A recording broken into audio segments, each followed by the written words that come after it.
Як перакласці Брюссель на беларускую? Што азначае новая мова, на якой ісламскі тэрарызм размаўляе з Еўропай? 34 чалавекі загінулі, больш за 250 параненых. Бомбы, якія ўзрываюцца ў мірных гарадах, мова новай эпохі, на якой вучыцца размаўляць свет сёння. Што яна азначае для Беларусі? Адказ на гэтае пытанне мы будзем шукаць з калегамі. У Празе Сергей Навумчык, Ян Максімюк, у Менску у студыі Сергей Дубавец.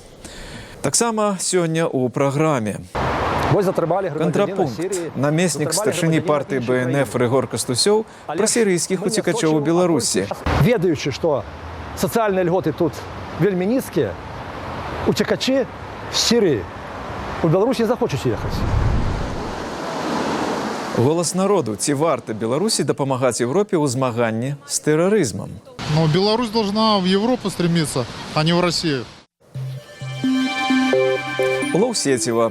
Што хвалявала беларускі інтэрнэт на гэтым тыдні? 31 чалавек забіты, 250 параненых. Вось такія ахвяры пасля тэрарыстычнай атакі ў метро бельгійскай сталіцы. Адказнасць за тэракт узяла на сябе так званая ісламская дзяржава. На яе рахунку таксама і трое загінулых смяротнікаў-самагубцаў. Міністэрства замежных справаў Беларусі заявіла, што беларусы ў Брюсселі не пацярпелі. Вось, калегі, маё першае пытанне. Ці так гэта? Сергей. Я думаю, что вся Европа потерпела. Увесь, я скажу шире, нават весь хрысціянскі свет потерпел, бо мы бачым, что ўжо много гадоў гэтай кавалкі свабоды, той свабоды, якую заваявала Европа, маю на ўвазе еўрапейскія каштоўнасці, хрысціянскія каштоўнасці, яны памалу адбіраюцца гэтым, знішчаюцца выбухамі, терактами, гэтым исламским терроризмом. И Европа частка, Беларусь частка Европы. Я адзінае, што такі скажу, што все ж таки быў не в царкве хрысціянскай, а в метро, дзе вельмі шмат людзей, незалежна ад веравызнання. Сергей Дубавец, як бы вы адказалі на гэтае пытанне? Вот пацярпела Беларусь ці беларусы ад выбуху ў Брюсселі? Я згодны з Сергеем Навумчыкам, што пацярпела і Беларусь як частка арганічная Европы, але не згодны з тым, што ад гэтага церпяць нейкім чынам каштоўнасці. На маю думку, проста сістэма абароны гэтых каштоўнасцяў, яна за апошнія 20 гадоў расслабілася, так бы мовіць. Про это не раз писали, про то, что у бюджетах стало мало выдаткоўвацца на оборону от терроризму. Ну, але я думаю, эта ситуация выправится. Ян, то же самое пытанне. Ну, реакція на тое, ці пацярпела Еўропа, вона показвае, наколькі краіны еўрапейскія, якія, прынамсі, на еўрапейскім кантыненце адчуваюць сваю далучанасць да Еўропы. Я думаю, Беларусь пакуль што думае пра сябе «моя хата з краю», і таму, як бы, скажем, такая далучанасць тут адчуваецца вельмі слабай. Магчыма, і грамадская рэакцыя будзе слабая. Это нас не датычыць. Але нават у самых еўрапейскіх краінах, якія належаць да еўразвязу, рэакцыя розная на гэтае ўсё. Натуральна, наймацней адчуваюць Бельгія, наймацней адчуваюць краіны кругом Бельгіі. Чым далей ад цэнтру Еўропы, ад сталіцы Еўропы, я думаю, гэтая рэакцыя... Думаеце, што геаграфія мае значэнне? Ну, але ж мы памятаем, што такія выбухі былі ў Мадрыдзе, у Лондоне, у Парыжы не так давно. Неўзабаве, пасля выбуха ў Брюсселі, неўзабаве, маю ўвазе, літаральна на працягу лічаных хвілінаў гадзінаў, расійскі тэлеканал Life News выдаў інфармацыю да тэракту датычныя беларусы, якія прынялі іслам. І вось гэта версія імгненна пайшла гуляць па Беларусі і свеце, яна всюду перадрукоўвалася. Вось прычым паказчык такой прафесійнай журналісцкай культуры з поўнымі імёнамі і прозвішчамі гэтых людзей, прычым без всякіх падстав, яны не прызнаныя тэрарыстамі, судом ці чым. Это безумоўнае парушэнне правіл журналісцкай этыкі. Радыё Свабода першай звязалася з Доўбушамі, з братамі, і высветлілася, што так званыя самагубцы жывыя. у Беларусі і на свабодзе. Вось гэтая публікацыя «Свабоды» на гэтым тыдні шырока цытавалася ў сродках масавай інфармацыі у Бельгіі, Великабрытаніі, Злучаных Штатах, іншых краінах. А пытанне, якое ўзнікла, што это было? Вот по-вашаму, калегі, это была вот просто памылка, пагоня за смажаным, ці была версія інфармацыйная спецаперацыя? Сергей, як бы вы? Ведаеце, Александр, я не аматар канспіралагічных тэорый. Вот гэту фразу «я не аматар канспіралагічных тэорый» вельмі часта гавораць, я скажу наадварот, якраз я аматар канспіралагічных тэорый да таго моманту, пакуль існуе такая установа, як Лубянка.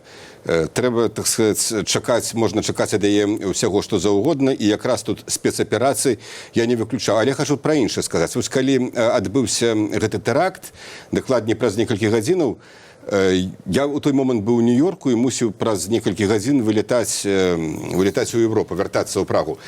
І у мяне быў уключаны тэлевізор, мой племяннік, я жыву у сестры, племяннік ужо глядзеў, і потым я зайшоў адразу на наш сайт і пабачыў, што вось гэта інфармацыя пра нібыта, так сказаць, беларусаў задзейнічаных. Я пытаюся племянніка, кажу, Мікіта, што пра беларусаў казалі? Кажу, нічога не чуў. І паглядзелі мы іншыя каналы, там, так сказаць, вот амерыканцы, во всякім разе, у амерыканцаў гэтая версія, ну, во всякім разе, мы не датыкнуліся адказ на вашу заўвагу пра якасць, пра крытэрыі журналізму. Сергей, вось я трошки, каб ад канспіралогіі ці ад, наадварот, аналіза рэчаў, якія мне надта ведама дайсці, скажыце, вобраз Беларусі як краіны, в якой могуць з'яўляцца тэрарызмы, это натуральная з'ява, ну, былі ж партызаны, да?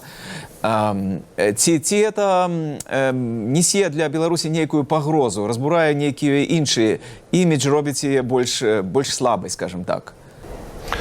Я думаю, што вобраз цалкам арганічны, калі ўзяць кантэкст нашага часу, і ў прыватнасці, напрыклад, свежую заяву, якую прынялі ў ААН пра наймітаў, якія ваююць у прыватнасці на Донбасе. І там сярод краін, якія найбольш пастаўляюць гэтых наймітаў, пералічваюцца сярод Сербіі, там і іншых, пералічваецца і Беларусі. Мы самі ведаем, што беларусаў там ваюе шмат, і невядома з якога боку болей, ваююць з абодвух бакоў. І вот гэты кантэкст, плюс ён накладаецца на кантэкст інфармацыйнай вайны, калі той же Life News – это зброя ў гэтай вайне, якая проста страляе, гэта ўжо адказваючы на пытанне, што мелася ў гэтай інфармацыі, правакацыя ці спецаперацыя, мелася на ўвазе ўсё адразу, бо, як кажуць, важна стрэліць на вайне, а як тыя расейцы кажуць, куля дура. І попала яна ў Беларусь ці куды-небудзь яшчэ, гэта не так важна, абы не ў Расею, бо Расея ўсяляк узносіцца, яе кіраўніцтва, а ўсе астатнія, чым гэта больш смажана гучыць, тым лепш. Ян, вось у гэты дзень, калі эта інфармацыя з'явілася, з вельмі важным міжнародным візітам знаходзіўся ў Менску міністр замежных справаў Польшы, а таксама прэм'ер-міністр Грузіі. Вот эта інфармацыйная куля неяк у гэтыя візіты цэлілась, потрапіла, неяк паўплывала на іх? Я думаю, не паўплывала, але я б хацеў бы звярнуць увагу на тое, што сказаў Сергей, менавіта пра той кантэкст сённяшняга свету, калі інфармацыя, што тэрарысты могуць паходзіць з Беларусі, яна гучыць даволі верагодна, бо сёння ўсё звязанае, і няма ўжо так, што моя хата з краю. Сергей сказаў пра беларусаў, якія ваююць на Донбасе. Я прыгадаў гэты не до конца высветлены тэрарыстычны акт у мінскім метро, як бы скажам. Я думаю, тутай ўсё гэта гучыць даволі верагодна, і я не ведаю, дзеля чаго гэты ўкід інфармацыйны здарыўся. Магчыма, проста Life News захацела прапіярыцца, магчыма, была тут нейкая спецаперацыя, але ў сённяшняй, як бы скажам, тым інфармацыйным хаосе і шуме гэта сваю ролю адыгрывае. Вот я вам скажу. Тут адзін вельмі такі цікавы момант, што потым, як мы ведаем, КДБ Беларусі абвергла інфармацыю і дала дадзеныя па гэтых людзях. цікава, што з таго, як інфармацыйна развіваліся падзеі, выглядае, што ФСБ России, спецслужбы расійскія, будем так казаць, валодаюць інфармацыяй пра беларускіх грамадзянаў у аб'ёме, ніяк не меншым, у всялякім разе, чым КДБ Беларусі. Фактычна, для мяне это быў яшчэ адзін знак, што КДБ Беларусі пад кантролем Лубянкі. Я тут таки удакладню, што все-таки супрацоўніцтва ў барацьбе з тэрарызмам носіць міжнародны характар, і это, в принципе, натуральна в этом самом. Але я скажу хотел бы звернуць вашу увагу на одно больш яснае речі выказвання. Я маю на увазі, що в этот же день у ефірі російського телебачення, я говорю зараз про Брюссель, прогучала ось така реакція віце-спікера Думи Жириновського. Сейчас теракты идут в Европе и будут идти по всей. И нам это выгодно. Пусть они подыхают и погибают. Чего вы все ждете? Я пакуль пакіну это без каментару, але вось апошнія дні бельгійскія спецслужбы праводзілі серыю аперацыяў, былі ў баявой гатоўнасці пасля таго, што адбылося ў Парыжы, але вось не прадухілілі гібель людзей. Пастае пытанне, ці, в прынцыпе, сучасная дзяржава здольная ў сучасным свеце супрацьстаяць, папярэджваць такія масавыя забойцы на 100%. Ці вот тут справа в еўрапейскіх каштоўнасцях, як яшчэ ставіцца пытанне, і в этом сэнсе Жириновскі, якого мы зараз побачылі, это блюзнерскае выказванне, не блюзнер, а гаворыць пра нешта, што мае сэнс. Калі казаць пра гэты баланс свабоды і несвабоды, я маю на увазе гэтая барацьба з тэрарызмам, так сказаць, конечно, она абмяжоўвае свабоду людзей, то безумоўна. Скажем, Ізраіль гэта самы лепшы прыклад дзяржавы, якая ўжо дзесяцігоддзе змагаецца з тэрарызмам. Там я ніколі не быў, але я ведаю, все мы ведаем, што калі ты заходзіш нават у краму, цябе могуць абшукаць, паглядзець, ці там з табой не цеш і нешта. І гэта, это тая плата за такое цывілізаванае жыццё. Датычна Жириновскага, тут шмат аспектаў. Па-першае, Жириновскі, як правіла, ўжо шмат гадоў артыкулюе тое, што не можа сказаць Крэмль, але заўважце, праходзіць 15 гадоў, і толькі за выключэннем, можа быць, абмыць боты ў Індыйскім акіяне, Крэмль робіць тое, што казаў Жириновскі. Сергей Дубавец, вось Сергей Навумчык кажа, што, в прынцыпе, гаворка ідзе пра адмову ад пэўных каштоўнасцяў, да якіх была дарасла Европа. Значит, каштоўнасці гэтыя не вечныя, яны мяняюцца? Я думаю, что яны не меняются, и что Европа, Заходняя Европа, сегодня выступая пэўным лидером человечей цивилизации, разом можно взять весь Заходний свет, и лидером, что самое тут важное, отказным за эту цивилизацию. И мы маем на свете шмат таких агмянёў, дзе захоўваюцца там і першабытны лад, і рабаўладальніцкі лад, і нейкія феадальныя дзікія формы, дзікія з гледзяшча сённяшняга дня, дзікія формы існавання. Назовем это все одним словом барбарство. И вот это барбарство атакуе цивилизацию человечую традыцыйнымі барбарскімі методамі традыцыйнай войны. И сегодня Европа, якая не збіраецца весці традыцыйную вайну, она ўжо далёка пайшла наперад, якраз дзякуючы выпрацоўцы гэтых каштоўнасцяў, і яна будзе думаць, як абараніць гэтыя каштоўнасці, і будзе шукаць, я думаю, можа нават сёння будзе выпрацоўвацца нейкі абсалютна невядомы дагэтуль, незнаёмы нам спосаб вось гэтай абароны без непасрэдна вайны, і тут задзейнічаны і спецслужбы, і все, што заўгодна, але заўважце, што ні ў Бельгіі, нідзе ніхто не адмовіўся ад тых свабодаў, якія былі дасягнутыя ў Заходняй Европе. Сергей, я так разумею, што і Ян, і Сергей тут маюць што сказаць на эту тэму. Але я зараз нашым гледачам хацеў бы прапанаваць не меркаванне аналітыкаў, а тое, як на гэтае пытанне адказваюць менчукі проста на вуліцах Менска. Ці варта Беларусі дапамагаць Европе ў змаганні з тэрарызмам? З такім пытаннем мы звярнуліся да менчукоў. Я думаю, стоит, потому что, чтобы к нам не пришло, то лучше там побороть. Я думаю, что стоит. все мы в этом мире, как говорится, должны быть дружные и единые. Но я думаю, неяк путем там посовещаются и примут какие-то решения. Но Беларусь должна в Европу стремиться, а не в Россию. Конечно. А яким чином Білорусь може це зробити? Хотя на самом деле я вообще не знаю, что может сделать Беларусь. Ну, хотя бы официальной моральной поддержкой, я не знаю. Мы в общем, живем в общем мире, поэтому совместно со злом надо бороться вместе, общими усилиями. Поэтому... А ці ведаеце ви, што меркавана, што беларусы прымалі ўдзел у падрыхтоўцы гэтага тэракту? Белорусов не знаю. Ну, вось такое. По-моему, наши люди на это не способны. Конечно. Все должны бороться с терроризмом. А яким чынам? Путем только взаимодействия. Ці верыце вы ў тое, што беларусы маглі арганізаваць гэты тэракт, як паведамляюць СМІ? Нет, конечно.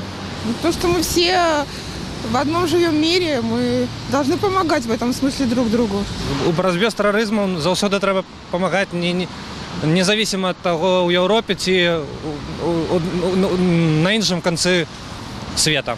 Ну, конечно, Беларусь павінна дапамагаць Еўропе у барацьбе з тэрарызмам.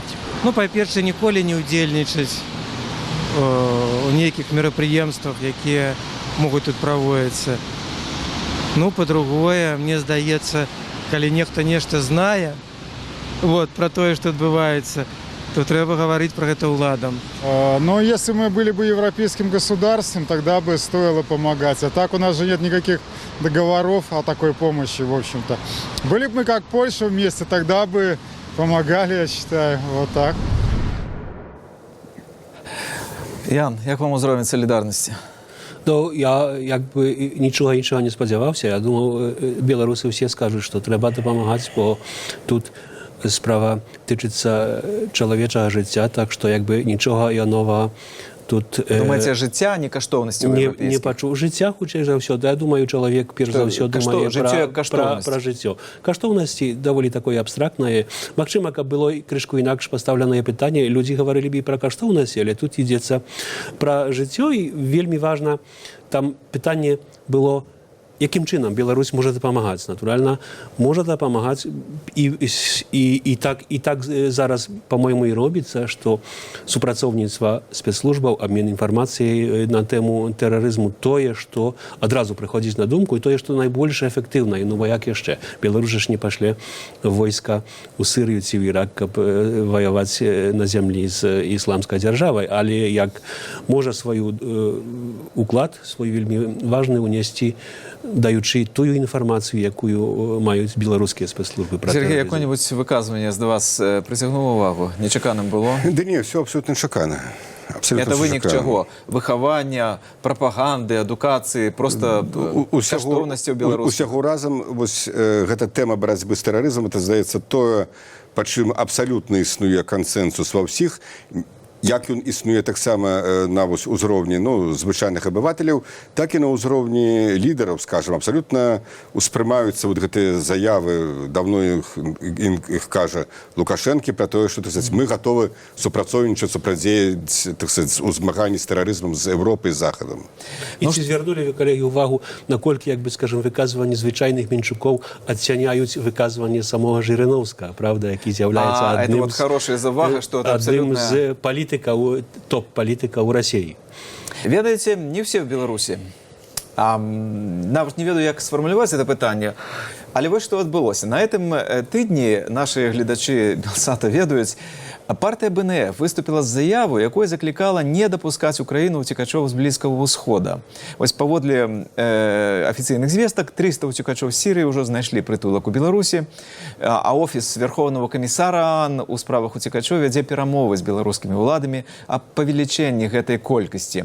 Партыя БНФ супраць, заява выклікала вострую палеміку, крытыку, в тым ліку ад беларускіх праваабаронцаў. І вось адказвае крытыкам намеснік старшыні партыі Рыгор Кастусёў. На сённяшні дзень ужо гэтыя працэсы, нелегальныя працэсы міграцыі ў Беларусі уцекачоў адбываюцца. Яны на сёння адбываюцца праз расійска-беларускую мяжу. Нам часта беларускія ўлады преподносяць, што вось на заходняй мяжы затрымалі грамадзяніна Афганістана, вось затрымалі грамадзяніна Сірыі, затрымалі грамадзяніна іншай краіны. Але ж мы не сочуем, а колькі ж іх засталося у нас у Беларусі. Мы не сочуем, колькі іх і з якімі мэтамі сюды прыехала. Але ж мы дакладна ведаем, што у Беларусі з'явілася шмат наркотыкаў. Мы дакладна ведаем, што на Беларусі ўжо з'явілася шмат зброі вайсковай, і пад розным выглядам эта зброя можа быць выкарыстана. Вось гэта галоўная занепакоенасць, што партыя БНФ выказалась супраць неабмежаванага, неабдуманага перасялення уцекачоў з Еўропы або з іншых краін, уцекачоў з Сірыі, уцекачоў з іншых краін Азіі у Беларусь. У першую чаргу гэта неабходна усталяваць кантроль на расійска-беларускай мяжы. Бо поток мігрантаў, нелегальных мігрантаў, ён павялічваецца. Неабходна усталяваць, калі ўсё ж такі будзе прынята рашэнне на перасяленне з Еўропы уцекачоў, неабходна усталяваць таксама дакладны кантроль, што гэта за людзі і з якімі мэтамі яны прыехалі ў Еўропу. Бо не кожны чалавек, які марыў аб дабрабыце, які з'ехаў з Сірыі і імкнуўся папасці ў Нямецчыну, дзе даюць вялікую дапамогу, не кожны чалавек захоча перасяляцца пасля Германіі ў Беларусь, ведаючы, што сацыяльныя льготы тут вельмі нізкія, уцекачы з Сірыі у Беларусь не захочуць ехаць. Мы гэта павінны ўсведамляць. Ян, от паслухаўшы Кастусёва, калі там дэталі адкінуць а палітычную сутнасць, яго пазіцыя, в прынцыпе, падобная на пазіцыю многіх еўрапейскіх партый, скажем, нават урадавай партыі ў Польшчы, ў Угоршчыне.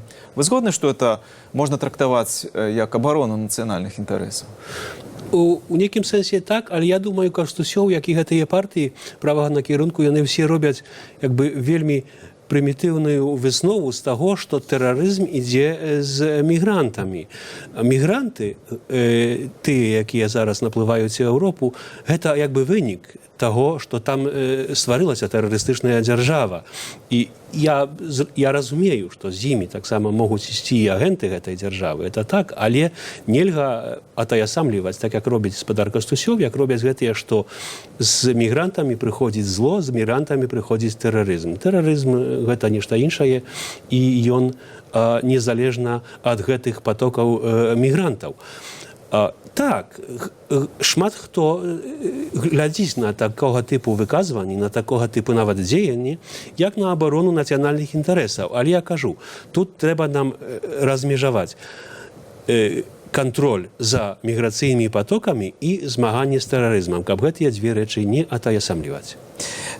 Сергей Дубавец, ось чым вы патлумачылі такі парадокс, што праеўрапейская партыя правага тыпу БНФ выступае супраць таго, чым займаецца Еўропа, а ўрад Александра Лукашэнкі, афіцыйная пазіцыя дапамагаць, як бы за і супраць Еўропы? Ну, гэта такія трошкі, можа быць, састарэлыя кліше пра еўрапейская партыя ці антыеўрапейскі рэжым. Все меняется, и мы назираем, просто я почитал вот эту заяву Кастусёва и поглядел, что там есть и другі бок у этой заяве. Это заклик да ўладаў стварыць умовы для вяртання тых беларусаў, якія былі вымушаныя з'ехаць з Беларусі ў эміграцыю. Вяртання суайчыннікаў. Я не ведаю, тут, на мою думку, все ж таки все узыходзіць да аргумента крыві. І я не думаю, што гэтым аргументам можна ў сённяшнім свеце кіравацца. Калі ў Беларусі, дзе, па словах Лукашэнкі, по-моему, павінна жыць 40 мільёнаў людзей, а жыве 9,5, з'явіцца яшчэ там мільён сірыйцаў, я не думаю, што неяк пацерпіць, скажем, сітуацыя нашай нацыянальнай культуры, якая пацярпела без всякіх сірыйцаў, так, што больш ужо няма куды цярпець. Я не думаю, што пацерпіць наша гаспадарка. Я думаю, што наадварот, тое, чым кіраваліся краіны Заходняй Европы, запрашаючы то алжырцаў Францыя, то турак Нямецчына, кіраваліся з запрашэннем у краіну харызматычнага насельніцтва, якое скаланае вот гэты застой, гэты сыты сон на здабытых там вяршынях цывілізацыйных. І якраз вось з гэтай свежай крывёй, скажам так, ажываюць у тым ліку і нацыянальныя культуры гэтых рэгіёнаў. З'яўляецца нейкі рух чалавечы, з'яўляецца больш жыцця. І ў гэтым сэнсе я лічу, што заява партыі БНФ пры ўліку яе поўнай працэсуальнай, скажам так, нікчэмнасці, яна, гэта заява цягне нас кудысьці ўніз у тыя катэгорыі, якімі мысляць тыя ж барбарскія рэжымы на свеце. Я маю на ўвазе катэгорыю крыві. Сергей, мы эту гутарку вядзем в час, калі Беларусь азначае угодкі стварэння першай беларускай незалежнай дзяржавы, Беларускай Народнай Рэспублікі. Она была шматнацыянальная дзяржава. Вот это кантэкст, пра які мы гаворым, з вашага пункту гледжання, заява партыі БНФ, наколькі яна в яго впісваецца, наколькі яна спрыяе беларускім нацыянальным, шматнацыянальным інтарэсам? Я тым, што сказаў Сергей Дубавец, пагажуся толькі ў раздзеле, што зусім не ўцекачы, не сірыйцы стварылі гэтую трагічную сітуацыю з праблемай нацыянальнай ідэнтыфікацыі. Всё астатняе, што казаў Сергей, на мой погляд, падлягае сур'ёзнай такой крытыцы.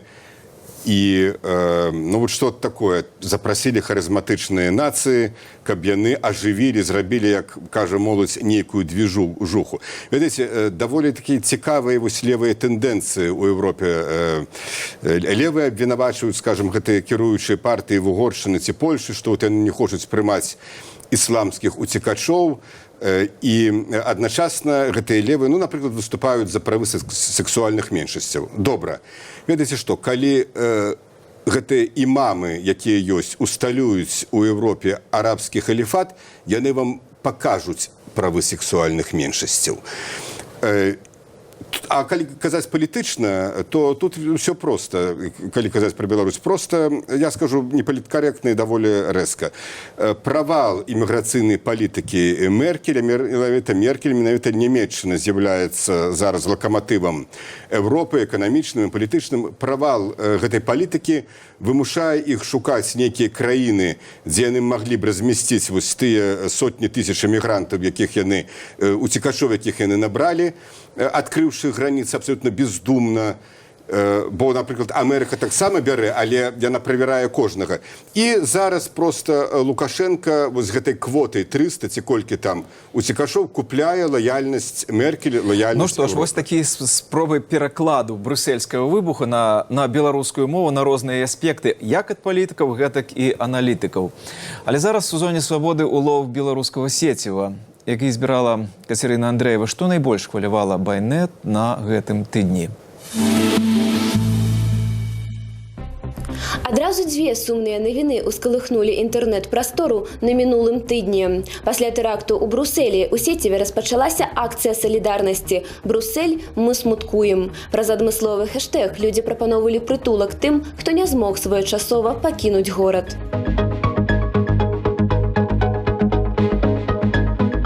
Пакуль увесь свет спачувае ахвярам, расійскі Лайф-Ньюс распаўсюдзіў інфармацыю пра верагодную датычнасць да тэракту братоў-беларусаў з Гомельшчыны. Неўзабаве абодва браты абверглі гэтыя звесткі ў інтэрв'ю беларускаму радыё «Свабода». Калі мы тэрарысты, то чаму дагэтуль не затрыманыя? Калі мы смяротнікі, то чаму мы жывыя? Сказалі хлопцы.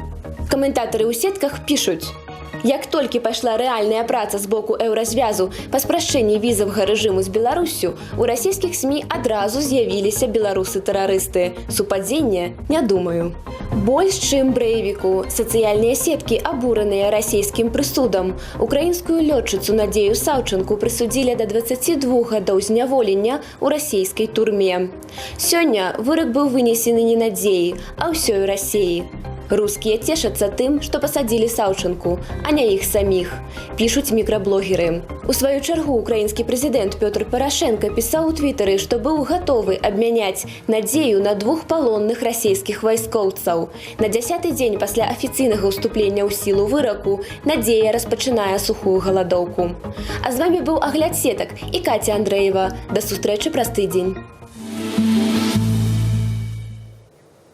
Ну, вся та наша сьогоднішня дискусія, агляд сеток можна прочитати на сайті Свобода.орг. А зараз 3 короткие питання з інтернету, так само про події этого тижня. Ян, вам перше.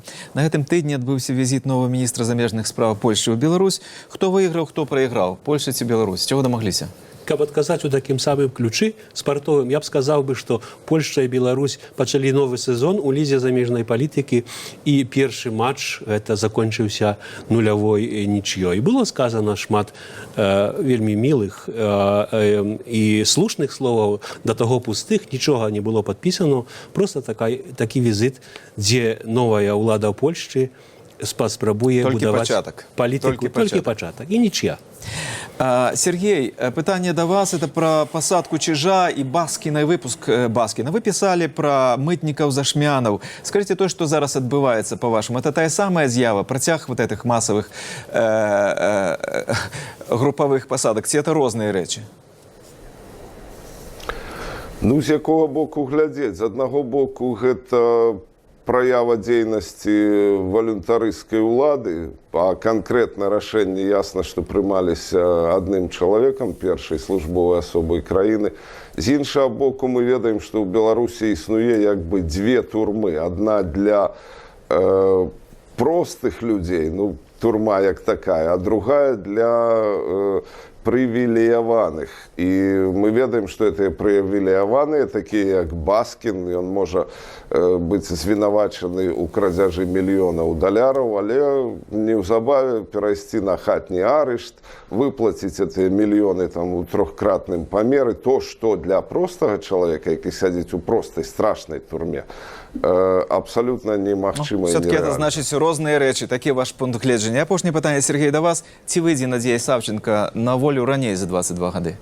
Відаць, Александр, зараз пишуть, што може адбыцца пэўны абмен паміж там афіцерамі спецслужб, якія затрыманыя ва ўкраіне, іх судзяць на Саўчынку. Традыцыя абменаў вельмі старая, мы ведаем, она была пры Савецкім Саюзе, звычайна выведнікам давалі там 20 гадоў. Што она адбудзецца в этом выпадку? Ведаеце, я палітычны каментатар, а не психолог, не психоаналітик. Я не могу прагназаваць дзеянні Пуціна. Вы не ведаеце адказу на гэта пытанне? Ну што ж, уведаем. На гэтым тыдні ў Беларусі і беларускім замежжы святкавалі 98-ю гадавіну ўтварэння Беларускай Народнай Рэспублікі. Напярэдадні ў Нью-Йорку адбылася 29-я сесія Рады БНР. На пасаду старшыні была перабраная Івонка Сурвіла. 25 сакавіка для мяне асабіста і для нашай эміграцыі, беларускай эміграцыі, было заўсёды найбольшым нацыянальным святам Беларусі. Мы заўсёды яго святкавалі і надзвычай цешымся, калі ў Беларусі таксама пачынаюць людзі адчуваць гэта. Вельмі цешуся і хочу прывітаць моладзь, якая бярэ ўдзел у гэтым святкаванні. Я думаю, што яна праяўляе гэтым сваю любоў да Беларусі, да ўсяго беларускага і адначасна сваю веру ў іншую будучыню Беларусі. Час гэтых святаў Дня волі неяк асабліва адчуваецца, што Беларусі не трэба ў Европу. Беларусі ёсць Европа і паводле геаграфіі, паводле гісторыі і паводле каштоўнасцяў, за якія ідзе барацьба сёння на 25-м годзе незалежнасці краіны. А таксама паводле новых сучасных выклікаў і праблемаў. Бо страхі і перасцярогі, надзеі і спадзяванні беларусаў – гэта еўрапейскія спадзяванні. Кантэкст тых падзеяў, пра якія мы з Сергеем Дубаўцом Яном Максимюком і Сергеем Навумчыкам сёння думалі, спрачаліся, шукалі адказы разам.